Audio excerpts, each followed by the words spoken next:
Le commandement militaire des forces armées nigériennes, composé du chef d'état-major des armées et des chefs d'état-major d'armée, à l'issue d'une réunion tenue le 26 juillet 2023, est motivé d'une part par le souci de préserver l'intégrité physique du président de la République et sa famille, d'éviter une confrontation meurtrière entre les différentes forces, ont décidé de souscrire à la déclaration des forces de défense et de sécurité.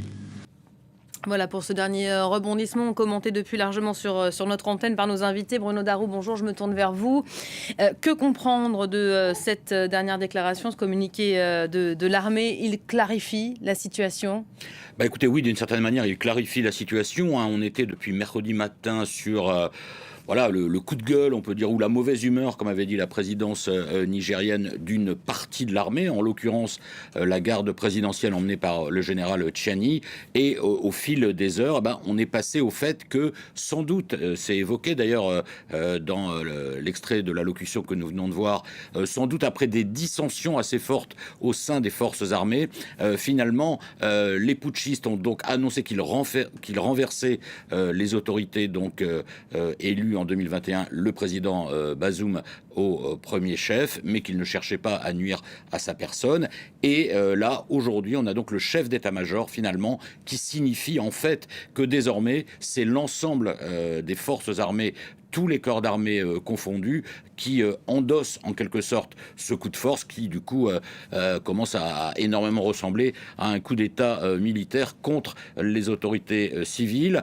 Alors, même si ce matin, le président Bazoum, qui est toujours détenu à l'intérieur de la résidence présidentielle, a tweeté pour dire en fait qu'il n'acceptait pas ce coup de force des militaires et qu'il s'engageait à sauver les acquis de la démocratie, il semble aujourd'hui, au moment où on se parle, Elisabeth, même si tout n'est pas encore clarifié, que ce qui est quand même beaucoup plus clair, c'est que l'armée, dans son ensemble, a réussi à se mettre d'accord pour dire que oui, ce qui s'était passé hier soir à la télévision, désormais, était acté par l'ensemble des autorités militaires, le chef d'état-major en premier lieu. Tout ça contraste effectivement avec les propos plutôt rassurants du chef de la diplomatie nigérienne, qui s'est exprimé sur notre antenne ce matin, qui assurait qu'il restait finalement oui, c'est pour ça aux que commandes, lui qui assure le... Oui, ce bras de fer n'est pas totalement terminé entre les autorités légitimes, y compris le ministre des Affaires étrangères et le président Bazoum, qui pour le moment ne reconnaissent pas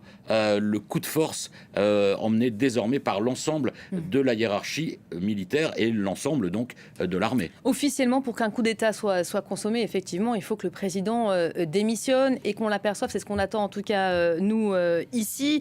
Il y a quand même tout un tas de questions qui sont déjà en train de se poser, et ce depuis hier. Coup d'État, c'est un mot qui résonne et qui est bien connu dans la région. Après le Mali, après le Burkina Faso, on s'interroge sur les éventuelles conséquences, et pour la France et pour le Sahel. Oui, pour le Niger lui-même d'abord, confronté à une grave crise sécuritaire. C'est d'ailleurs, Elisabeth, le premier argument mis en avant par les militaires. En fait, il ne s'agit pas essentiellement, si on comprend bien, de questions de démocratie ou de gouvernance, même si cet argument est avancé également. En numéro 1, pour leur motivation, en fait, les militaires parlent finalement de mauvaise gouvernance sécuritaire de la part des autorités civiles. On a vraiment l'impression que l'armée nigérienne estime que seule elle peut faire le travail, en quelque sorte, de lutter efficacement contre les groupes djihadistes qui sont très actifs, notamment à l'ouest du Niger.